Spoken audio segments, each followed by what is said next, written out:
All right, welcome back to today's episode of the Seth Rhodes Show. That is the name we're going with for now. And I've got the Columbia River, that's my backdrop, and I've got a lot of sun in my eyes. See if I can manage to look at the camera while we do this. So, we're gonna get into a couple things here. I have been listening to Minority Mindset with Jaspreet Singh for quite some time, hours and hours and hours over the last couple weeks. And at first I was struck with all the investment information he has.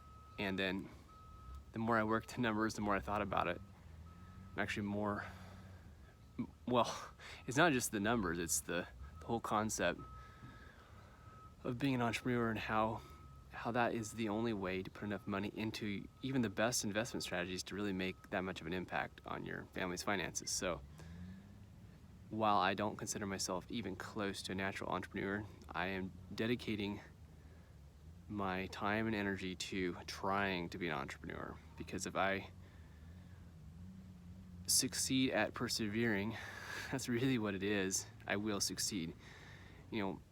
It's not so much about what your raw talents are, it's about some raw talent mixed with your mindset. So if your mindset is, I'm going to do this 10 times, then no matter if I fail all 10 times, I'm going to try an 11th, and I'm going to document and I'm going to share that with the world, you will succeed. You might not succeed at the thing you set out to succeed at, but you will succeed at learning something valuable along the way that turns into, I think, many business ideas. So the problems I encounter, not only in life, but in this very narrow niche of entrepreneurship for the unnatural.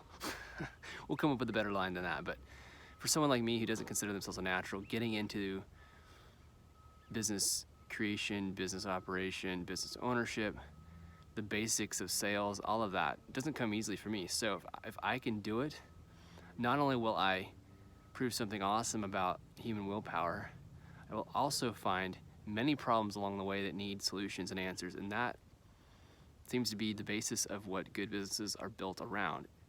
Good solutions to common problems. So if it's a common problem, there's at least a high percentage there's demand. Now, that doesn't mean there's not competition, doesn't mean there aren't other solutions, but if you can find a solution for a common problem, you will have a huge pool of people who could benefit from the solution. So that seems like a great place to start, a solution to a common problem.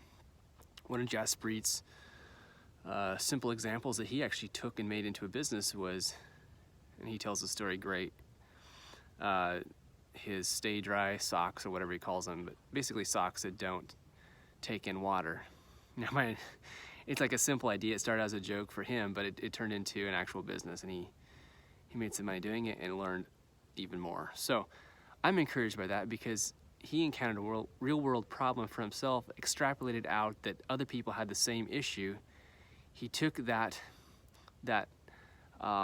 base case for demand, and then I assume he tested for demand. And well, knowing him, he probably started without testing, but at some point he tested for demand and found there was demand, and he had quite the legit business going around socks, something as simple as socks that didn't take in water. My thoughts, I haven't really researched those socks, is how did they allow your feet to breathe, or were they terrible to wear? Waterproof boots have some of those issues where they can keep the water out, but they also keep the water in. So be curious how those socks actually worked.